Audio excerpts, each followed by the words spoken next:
week though, so that's a pretty regular thing. I don't no 100%. I've been having these for like 2 years. I don't always die in them. Do you know though. something that we don't about like an apocalypse coming? I'm just Apocalypse generally now? I don't have like a super optimistic outlook on the world that we live in. I drove off a cliff in my dream last week. How'd that go? It wouldn't have been good, but I woke up, so I was okay. Thankfully, because that would have been bad. I would have drowned in my dream, and that sounds terrible. People love hearing about other People people's love dreams. hearing about dreams, especially here in the locker room. That's right. Where hosted by yours truly, Justin Reed, alongside Andrew Tenney. Thank you, Spokane Talks, for hosting us in this beautiful studio here. This awesome Thursday cold morning. It's been cold all week. Yeah. I didn't realize how easily we had gotten off so far this winter with like the coldest temperatures being around like October. the 30s, and then it finally turned to what it is now, which is like in the teens. And it's like, oh Which yeah, is this is normal. what actual cold feels like. This is what we're supposed to, to be dealing with, I guess. You know who else we're thankful for? I am thankful for what? Who are you thankful for? Lucky Bird. We're thankful for Lucky Bird, a Spokane-based e-commerce and digital marketing company dedicated to helping local companies scale in the online world of e-commerce and digital marketing. Visit luckybirdbrands.com to have a down-to-earth, no-pressure conversation about your digital marketing and e-commerce strategies today. Shout out to Lucky Bird. I know from experience and how much they've helped Spokane Talks and what a good job they do and what a lovely crew of people that they have. Get in contact with them and, boost your e-commerce game. Boost it and fly high like a bird. Nice. I would love just a compilation of all of the episodes since Lucky Bird's been a presenting sponsor and all of just the cut 'em little all. ad-libs that you've done. I'd like to see him. I think it would be really good. Looks like Sam's going to be on it. Yeah, so okay, if it doesn't perfect. happen, we know why. It's because Sam didn't want to do it because Sam hates you. Cool. Anyway, What's up? The NBA is happening. I can't get myself to get that into it. It's hard. Dude, there's no more Especially- football There isn't, but unless you're into FCS. no. Go Eags. It's just tough. I mean, it's okay. The bubble was good because it was like a sprint. Yeah. And like the NBA at this point in the season is just kind of mundane and just not something that I'm super interested in. But like it's there. It's cool things are happening. It's kind of how I feel about college basketball. It's like I really don't give a crap until the end of February when they start doing You're not alone conference there. tournaments, Yeah. and then obviously you get to March Madness and everything. I think that's fair. It's weird because there are only like for most teams about 50 games left. So yeah, we're not even close to the halfway point, and yet No. the All-Star game is going to be played here relatively soon. In comparison to where they're at actually with the games remaining in the season. I think it'll pick up though, usually as it does, around the end of March, April, before, they go into the playoffs. I mean, really, that's when most sports leagues get interesting as the regular season winds down. I think it's the opposite for the NFL though. I think the NFL really hits the ground running. I think the NFL does a great job at both hitting the ground fast, but then ending fast though too. Because they backlog all of their conference games to their divisional games to just make things go absolutely bonkers, and it does. That's Usually, true. This year, yeah, I think that was true this year. I want to go over a couple things here that's kind of interesting. The top 5 leaders in points scored in the NBA is actually kind of interesting. Yeah, give me some names. Well, number 1, not that interesting, but you just haven't seen him at the top before, is Bradley Beal. He's almost at 33 points a game. That's pretty impressive for a garbage Washington team. Well, I mean, who else is scoring the ball? I wish it was Rui. It's not going to be. I wish. I know. It won't be for a little bit. Steph's there right at number 2. Dame at 3 isn't that surprising, but Joel Embiid at 4. Dude, he's been on a tear. It's ridiculous. He's never been anywhere close. I wouldn't think to 29 points a game. That's a lot of points for a big man. That's No, a lot it is. of points for a big man, especially in today's NBA. His skill set is insane, and there's nobody can defend him.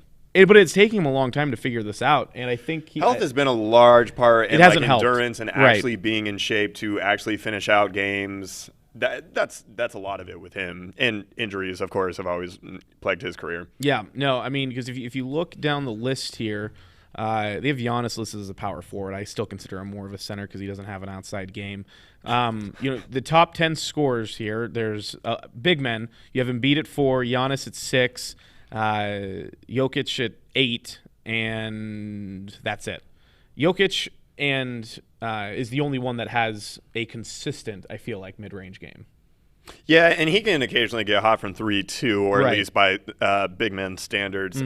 And obviously, he's facilitating and making plays the way that no other big man in the game makes. Right. It's kind of it's not that surprising because of how many stars they have now. But James Harden's all the way down at 17. James Harden hasn't played a lot either. And then, of Not course, he really, had no. the Houston games at the beginning of the season where he just did not give a single fecal matter. So Has has Durant not played enough games to qualify, or is he just? he hasn't played a ton of games either, and he's got the whole contact tracing thing again for like the second time this season. Did you? He's not even on the list, so he must not have played enough games yet. Did you see how poorly the NBA handled that, where they didn't kept make him any out sense. and then they Didn't put make- him on the floor, and And then they're like, they had "Well, to wait, take him back he was again? not supposed to play." That made no sense. I didn't. I even looked it up, and everyone was like, "Yeah, it just kind of happened." Because the NBA has no idea what they're doing. They don't, and it's like the NBA was so incredibly praised for what they were able to pull off in the bubble, and rightfully so. And then, as when that happened in the calendar, that's when the NFL had put in their protocols and the guidelines and everything that they were going to do for the upcoming season. And in contrast to what was going on with the NBA in the bubble, everyone's like, "Oh my God, the NFL, blah blah blah. This is super unsafe. This is ridiculous. They're going to have to cancel games. This is going to be such a hot mess and everything." And then the NFL, I mean, it wasn't for. They had their trials and tribulations and some games being played on Tuesdays and Wednesdays and things like that, but they got through it. And the NBA, ever since their regular season has started and they're not in that bubble anymore, it has been a dumpster fire. Yeah. A lot of games missed. A lot of games missed. So we'll take a look at the standings here. So leading the East still, even though we talked 2 weeks ago about the Sixers and the fact that I just don't know if they're going to be this good for the whole season. They're still at number 1, and they have the third best record in the NBA, right behind the Jazz and the Lakers. And below them, you have the Bucks, the Nets, the Celtics. Your Celtics, they're hanging on to the 4th spot. Dude, they just one game above Nobody 500. can stay healthy. They're like core 4 people, and this was including like back the last couple of years when Hayward was still there. None of them have been on the floor or actually shared that much time together. It was kind of like Tampa Bay Buccaneers defense finally all got healthy, made an incredible run in the playoffs. They just haven't been able to do that, and their big men are just booty. I like Tice, but in Tristan Thompson, it has not been a great fit so far, and especially at the money. Well, he wasn't a great fit with the Kardashians. What made people think he'd fit with the Celtics? Nice. Got him. And in the West here, Jazz, like I said, league leaders at 20-5, Lakers at 20-6, Clippers in third at 18-8. We'll mention the Blazers here at 5 at 13-10. I mean, without CJ McCollum for like 3 weeks now too. Yeah, and Nurkic. They in their last 10, they're 5-5. Jazz are just cruising. They're 9-1 in their last 10, won 5 straight. One thing I do want to talk about, the Mavericks, who still suck. What's crazy is they are 12-4, which is 12-14. 12-14, and that is good for 11th in the West. In the East, they would be 7th. Yeah. Pushing the Pacers for the 6th seed in the East. Anyway, I don't care about their record. The interesting thing that happened this last few days, Mark Cuban came out, and somebody for the first time after 11 games, I think it was the Athletic reporter, was like, the Mavs haven't been playing the national anthem for the first 11 games of the season. And everybody's like, yo, yeah, that's right. That song hasn't been playing.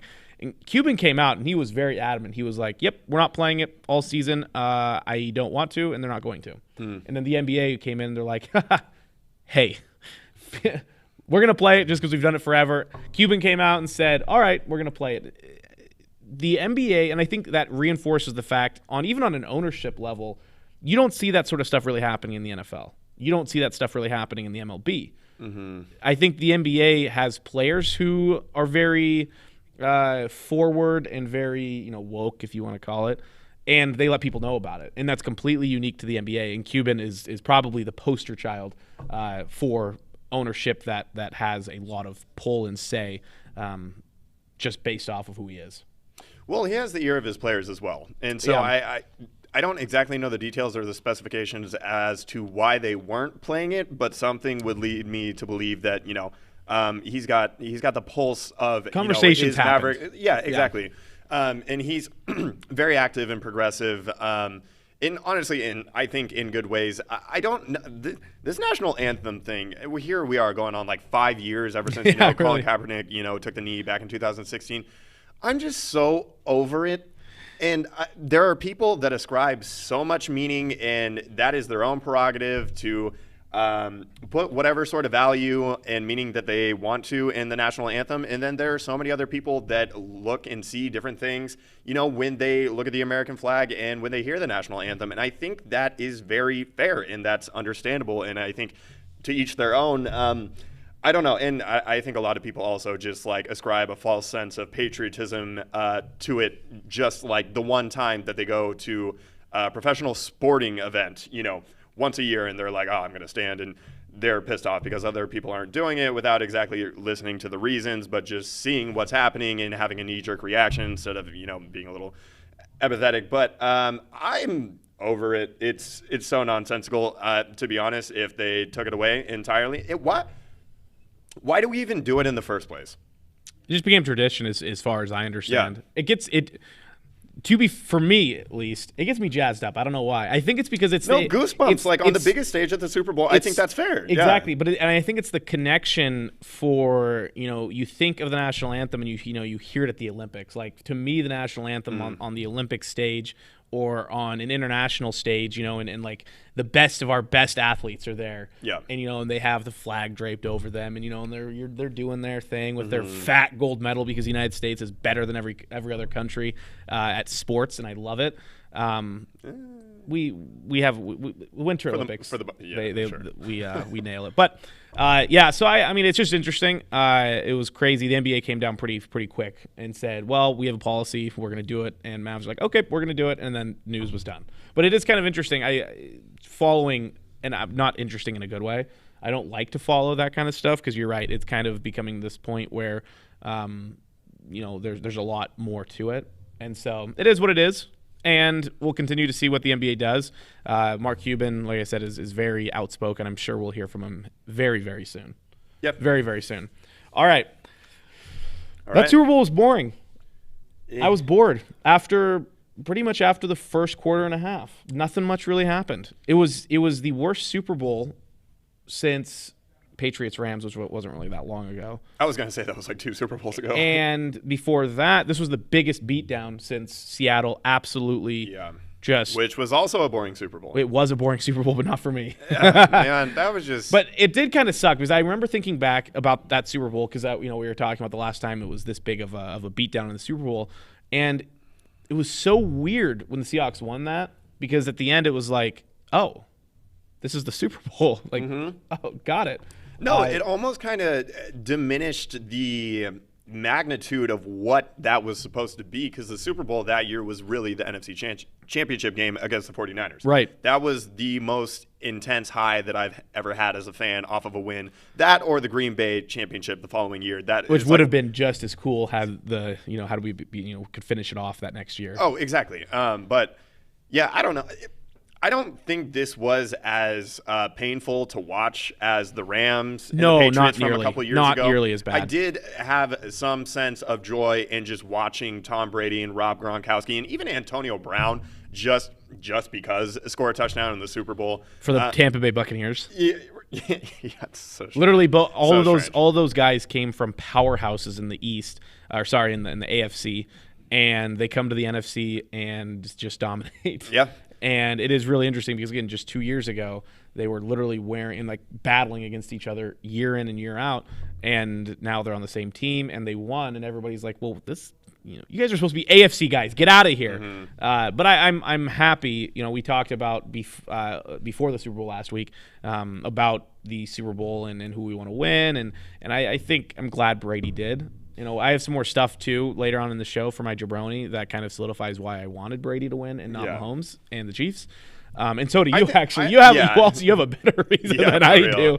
I think the storylines in the aftermath are just a lot more fun, a lot more interesting. Obviously, there was a lot of footage of the Super Bowl party parade, boat parade, whatever you want to call it. And I just think it narratively speaking, it just adding to, you can't say anything against Brady. You cannot. He might not ever face Patrick Mahomes again, or in the Super Bowl for that matter. But he did this one time, and he beat the brakes off that team. Obviously, the defense had a ton to do with that. Oh, they However, looked so good. Tampa Bay was still going to have their way with Kansas City's defense, regardless of whether Kansas City's offensive linemen were healthy and showed up to protect Patrick Mahomes. So, right. And yeah, I just think it's great for all the conversation surrounding Tom Brady, the GOAT, the rift between he and the New England Patriots and Belichick, and, the power rankings between Bill Belichick or Tom Brady, who was really the best of all time. And I don't know. I was glad to see Tampa Bay win. I was also glad to see Tampa Bay win. Let's look at just a couple of these stats here that came from this game. I know Mahomes was pressured a lot, and there were a lot of stats that backed that up that talked about how many he ran for the most yardage to get away from defenders than any quarterback had this season. But there was just no adjustments being made. For how great of an offense, especially with Andy Reid at the main controls and Bieniemy? Eric Bieniemy, is that how you say it? Bieniemy. Oh, that's right. There's an extra little N thrown in there. There as an offensive coordinator, they look confused.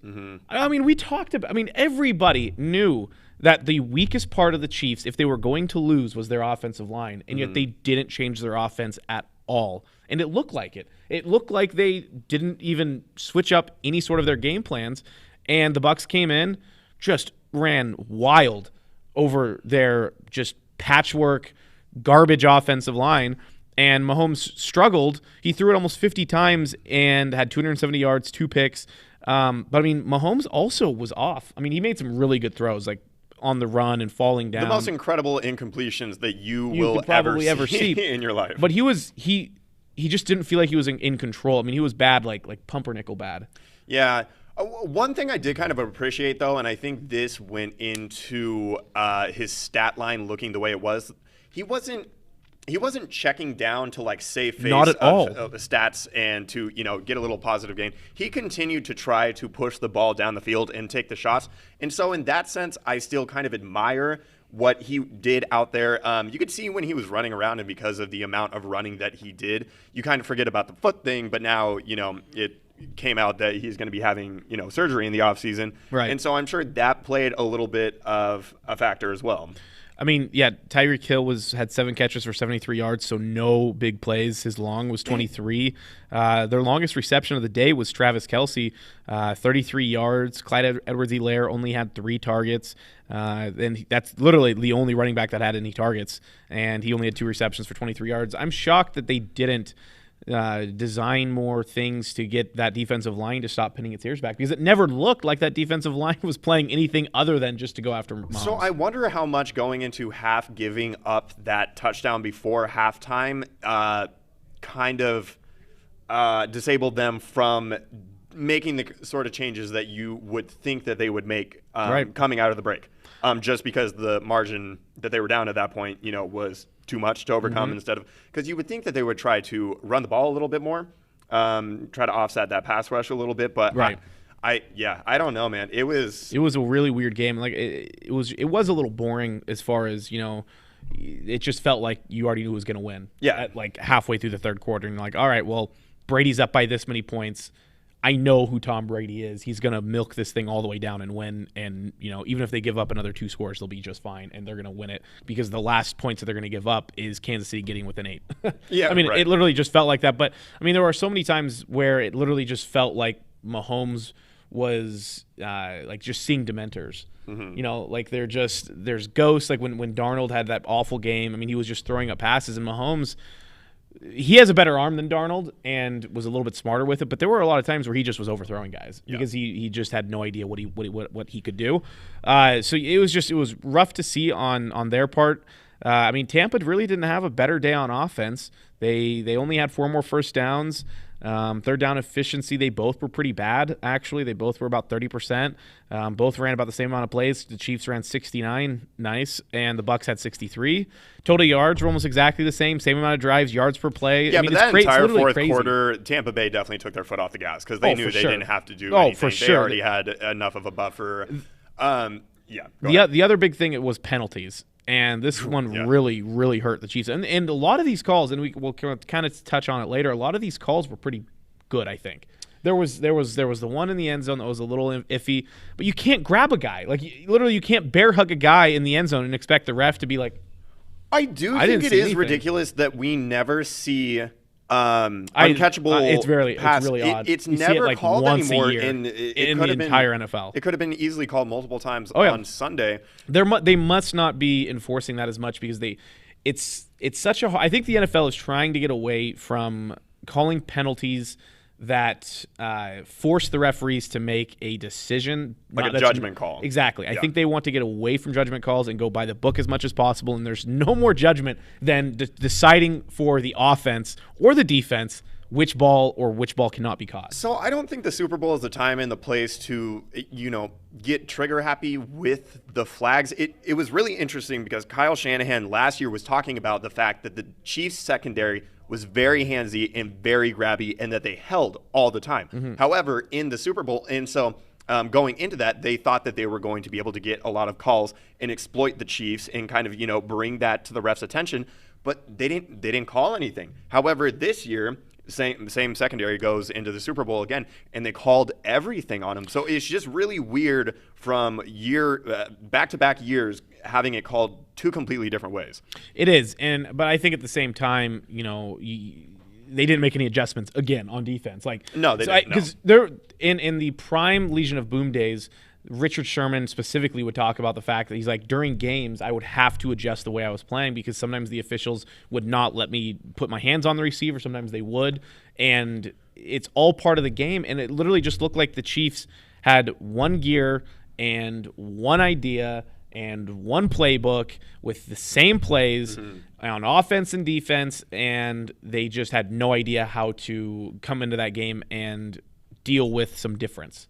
And deal with and I get it. They were 14 and 2. I mean, they won every game that they needed to win to get there. Mm-hmm. They looked good doing it, and I think they ran into a Tampa Bay Bucks team at 11-5 who had an average season and for a good team, and just came in there and stomped them. And so, I mean, it's awesome for Brady. I think the one thing I do want to touch on is I don't think anybody's ever going to touch his record of seven Super Bowls. One thing that really frustrated me during the game, Romo was, and I do like Romo. I do. He did not have a good.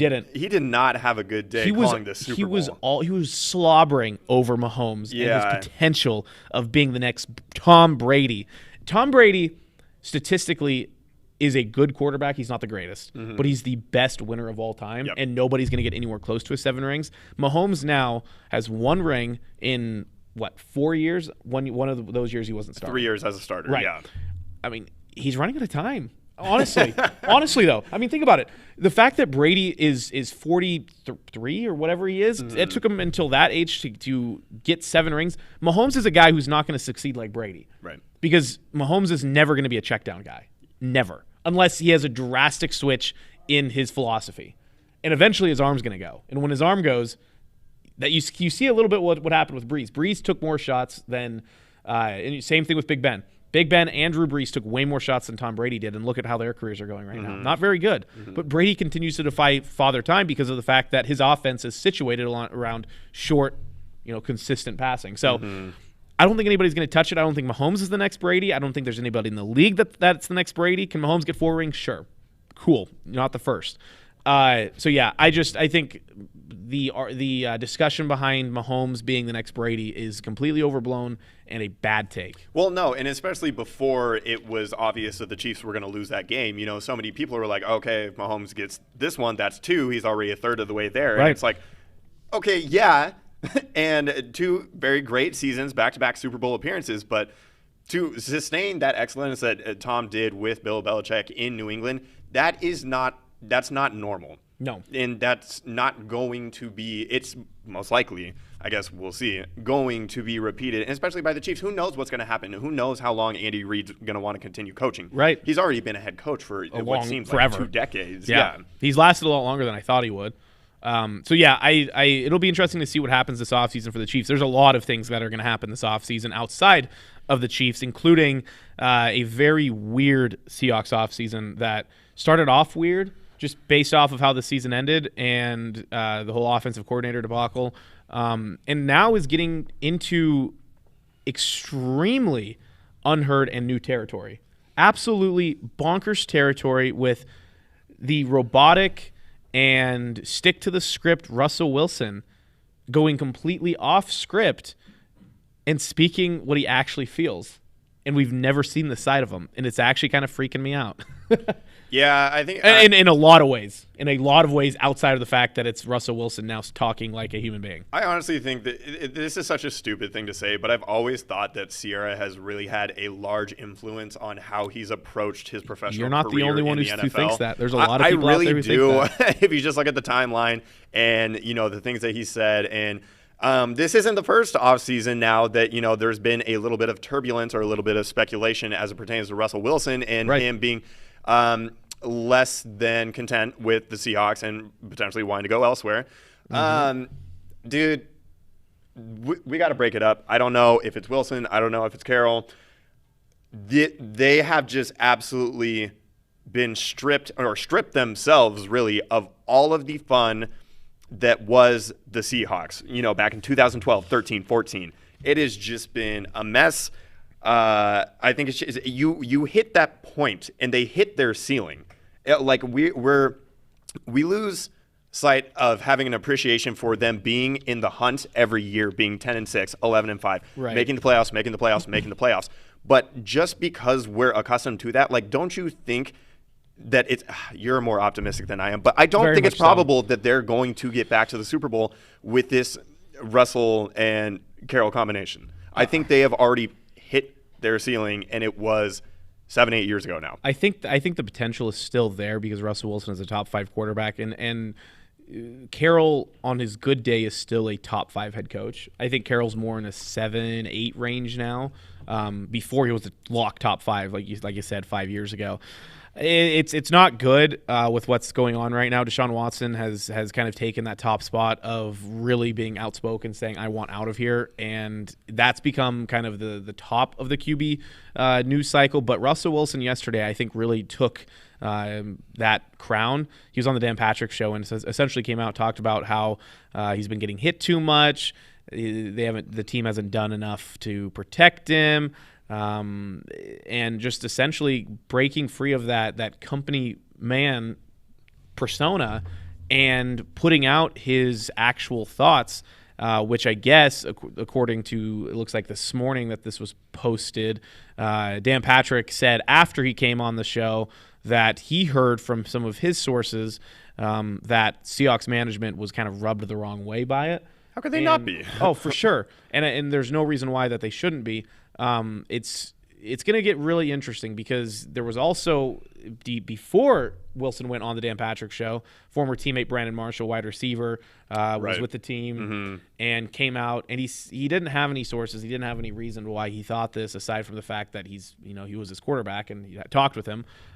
He thinks that Russell Wilson is trying to do the Deshaun Watson route in a classy way, which was really tough to see and to read because of the fact, you as a fan of a sports team, you never want to see your top guy not want to play for you guys anymore. Of course. It really sucks. But the source told Patrick, essentially, you wonder if they're going to be able to coexist. The current situation is not sustainable. That is what I was told. It's going to get weird. They're not going to be able to catch that lightning in a bottle again. They're not going to be able to recapture the magic of 2012, 13, and 14. So much has transpired and so many things have happened, and people are just in different places in their life. I mean, look at Russell Wilson. Who knows about Pete Carroll's personal life? Honestly, who cares? But there's just so much, and it's not water under the bridge. I mean, Cam Chancellor came out, I don't know if it was last week or the week before, and he wrote that piece in the Players Tribune, and citing that when they threw the ball on the 1 yard line in Super Bowl 49 was, and it was, and I honestly think it's not hyperbolic to say there was no way, and there is no way that they are going to ever escape the shadow of that, because he said that was the first time that the players realized that they were not on the same page with Pete Carroll. Do you want to know something that actually kind of shocked me when I first found out? The Players Tribune isn't actually written by the players. What? Yeah, I swear to God. It's writers. Writers essentially write their story.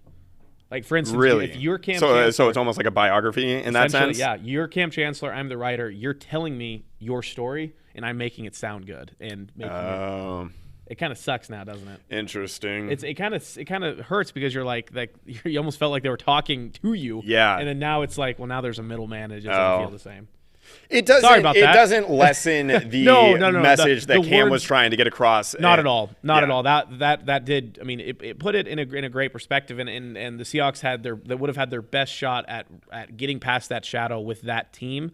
It would have had to have been the next year, and that's super hard to do. It's already hard to go back to back, going back to back to back after the most heartbreaking of heartbreaking losses, and expecting good things is not a safe bet. This is the last thing that I want to say. It just really sucks, and obviously there's a long time before next season begins, but I'm already so devoid of any joy or happiness. It's going to be a rough offseason.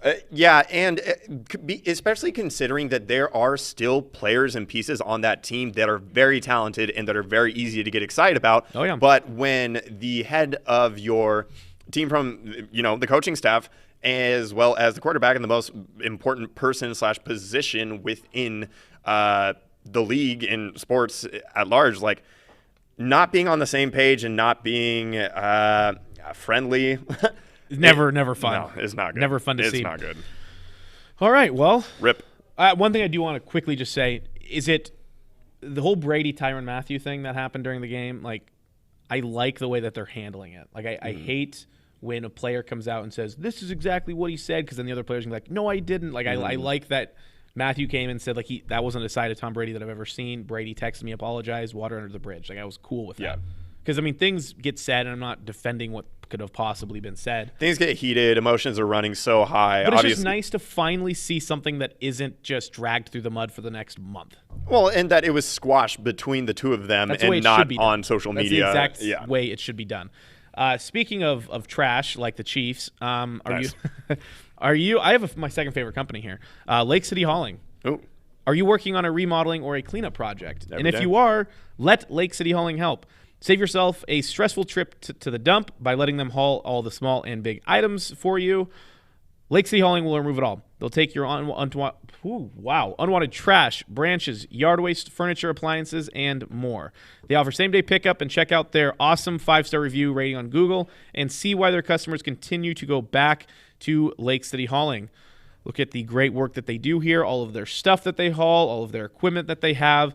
They offer junk removal, dumpster rentals, and demolition in the Kootenai County area, but they are more than happy to work something out with you if you live outside of that area. So please give them a call at 208-425-4130 to get more information on Lake City Hauling to see what they can do for you.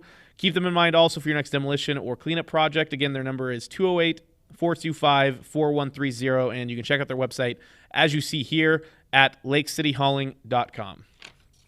Spring's coming up. Spring is coming up. A lot of spring cleaning going on. A lot of yard waste, I would have to guess, is in your yard still after some windstorms that you don't want to go out and do because it's 10 degrees outside, and that's fair. I also wouldn't want to do that, and I haven't done that. That's why I have no trees, because I don't want to clean up anything. All right.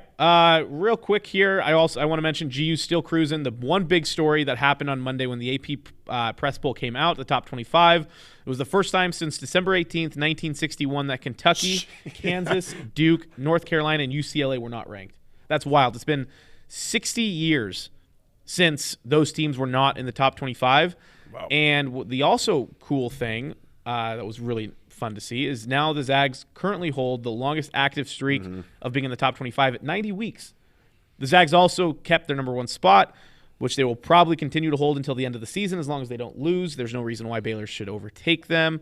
Even if we go even further than that, the top 13 winningest programs in D1 history, including the teams that I mentioned, you got Temple, Syracuse, Notre Dame, St. John's, Indiana, Arizona, Utah, and Cincinnati. All 13 of those teams, including the ones that I mentioned earlier, all 13 of those teams were not in the top 25.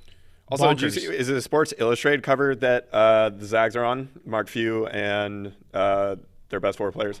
I didn't see that. Oh, it might not be Sports Illustrated, but I just saw it when I was scrolling through Twitter. They are on the cover of some magazine. Something. Well, that's cool. They're all staring off into the lights. Yeah. Any press is good press. Yeah, the Zags had 55 first place votes, and Baylor picked up 8. So Zags are in pretty good shape to not lose that as long as they continue to win. All right. Let's move on to some jabroni. Oh, man, we're already there. Wow. We're already there. All right. Go ahead. I'll let you go first. I'm just that generous. So jabroni, we kind of usually it's something that we laugh at a little bit more, something a little bit more silly or nonsensical, or just like, dude, you just messed up and everybody saw it and that's embarrassing for you. This one is truly embarrassing. However, this one has a little bit more of a serious ramification tied to it. So Andy Reid's son, is it Brett? Brett Reid? Yeah, Brett Reid. So he different spelling than my Reid, by the way. Let's make that clear. Of course. Let's make that clear. So he was intoxicated too, right? He was. Yes. He has allegedly, I guess. He has a history with fully reported, but yes, substance abuse, and a few days before the Super Bowl, was involved in a vehicle collision that ended up leaving 2 children injured. 5 and a 4-year-old. Yep. So not what you want ever happening in life, and you especially don't want that as the head coach of a football team that is going to be playing in the biggest game of the year on the biggest stage, and having to deal with that. And so when I saw that, I felt very good about the pick that I had made here on this show about the Tampa Bay Buccaneers winning the Super Bowl, because when that kind of stuff happens, you're not going to win. I don't think the gods and all of the any god that you may or may not support, I don't think any of them like that. Any of the supernatural stuff that's going into sports outcomes, is not exactly going to look nicely upon that. So that one was a little bit more of a serious note. However, I wanted to talk about that because I want to tie it into that one a little bit with a little side jabroni. It's not my actual jabroni.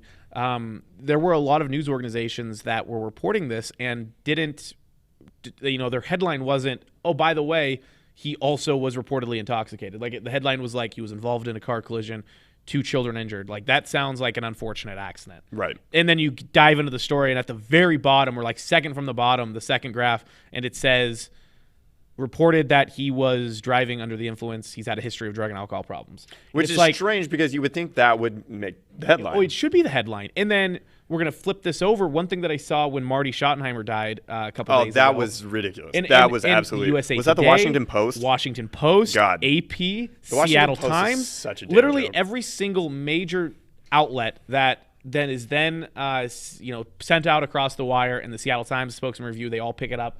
And this story went around with this headline saying Marty Schottenheimer, famous for his Marty Ball or whatever it was, always was a successful coach until the playoffs. So his when team he is wilted in the playoffs or whatever. Passes it was. at 77. It's like, are you? It's like, wait a second. We're gonna put a guy who just died, who was a very successful head coach, only had 2 losing seasons, one of which was a 7-9, and we're going to make it sound like his life was less meaningful because his teams didn't have playoff success. Right, who is absolutely beloved by the NFL community. Everybody and loved everybody that played under him, and all of the coaches that ended up being coaches because of him or were coaches under him at one point. Yep. All right, my actual jabroni, that made me really frustrated. That was terrible. My actual jabroni here is Patrick Mahomes' mom and fiance. Hey, yo.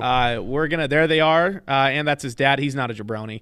He's pretty cool, I think. But we're going to focus, I don't know. I don't know. His son is Jackson. His son, good point. Thankfully, he's not in this photo. So we have his fiance, Brittany Matthews, and his mom, Randy Mahomes. We're all over Twitter during the Super Bowl. And there was a photo of Mahomes looking perplexed, and ESPN tweeted it, and his fiance came out and said, "Cool, ESPN, love the support of a major sports platform for one of the best players in the league." Corny. And they didn't even caption it to make fun of him, right? They literally just posted the picture, which is very appropriate because it was completely encapsulating of what was happening in the game. And then she later added, "Y'all are trash for this, but he looks damn good to me," alongside another one of his posts. And his mom said she was heartbroken over ESPN's tweets. And love our Chiefs. Heartbroken to see how ESPN Sports Center tried making fun of my son, but I know his heart and love for his team and Chiefs Nation. Thank you, Chiefs fans. Don't forget that these are someone's.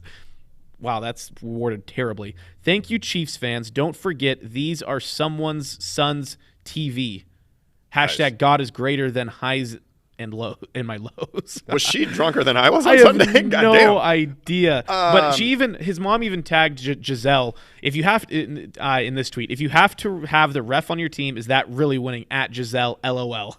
Even if the refs didn't make the ridiculous calls that they did, Tampa Bay would have won this game. The rest played no part in. No, they were the Chiefs were bad. Yeah, the Chiefs were bad, and the Jabronis are Patrick Mahomes' fiance and mom. What really sucks is that Patrick Mahomes is probably already and will continue to be for the next 10 to 15 years the face of the NFL, and he has some of the most obnoxious, terrible people in his circle. I mean, I don't know if there's a more universal consensus surrounding anybody or anything than there is that everybody hates his brother. Yeah, his brother the worst. sucks. His brother is so bad. The worst. This and terrible. now I didn't really think anything about his fiance Now I do. or his mother until now. And it's like, okay, are we all just in this camp of just being obnoxious people? Yeah. So that's unfortunate that they're going to be in the spotlight by association with Patrick. Sorry, your son because I like talks like a Patrick. frog. I Yeah, like him as a person. Seems like a decent guy. Yeah, decent guy. He seems like a decent guy. Nothing to have a gripe with. Yeah. Yet his family sucks. His dad seems okay, but I have no comment on his dad right now. Who knows? All right, we're going to share this closing time. 2 separate videos of the greatest of all time, Tom Brady. We'll start with the first video here during their parade, their boat parade. Pretty funny, actually, what ended up going on here. Big old boat parade. Wait, no, don't, no! Good. Okay. Touchdown. That's a power play. That gave me anxiety watching it, but yeah. I would have loved to see it fall, and then everybody's like, "Ah, can't believe that happened. I had no idea." You know, that video, more so than anything I've ever seen with the Super Bowl, with the Lombardi Trophy involved, actually gave me the most insight into how much that thing weighs, just by the way that it was gyrating in the air. Not so much people holding it up, but the way that it traveled. Yeah, it was very odd to see a trophy. Well, and, you know, maybe that's not the real one even. Maybe like that's I don't know how that stuff works. I have no idea how that stuff works, because like when people break trophies, like I feel like they're not. I don't know. Well, and Rob like dented the last one that he won in New England or whatever, playing baseball with. I mean, because like the Lombardi, that the Seattle one is in Seattle yet. So is there one Lombardi trophy, or like, where is the Lombardi trophy? And then you see people, you know, that are on TV and they have their Super Bowl trophies like in their background, and it's like, wait, what? Where'd that come from? Because How did you I saw that in that, Seattle. Terrell Davis. Really. So that was pretty funny. The reason why that is the one to start is because after this awesome boat parade, which was far and away the coolest. Nobody had a better parade. time. It was awesome. The optics of it, actually just watching it and what it made for content-wise, incredible. Absolutely incredible. Unparalleled. And what happens is when you drink a ton of liquor, in general, you have problems walking. When you drink a ton of liquor on a boat, this is what happens to you. Tom, how awesome was that? Tom Brady, Super Bowl MVP 7 times.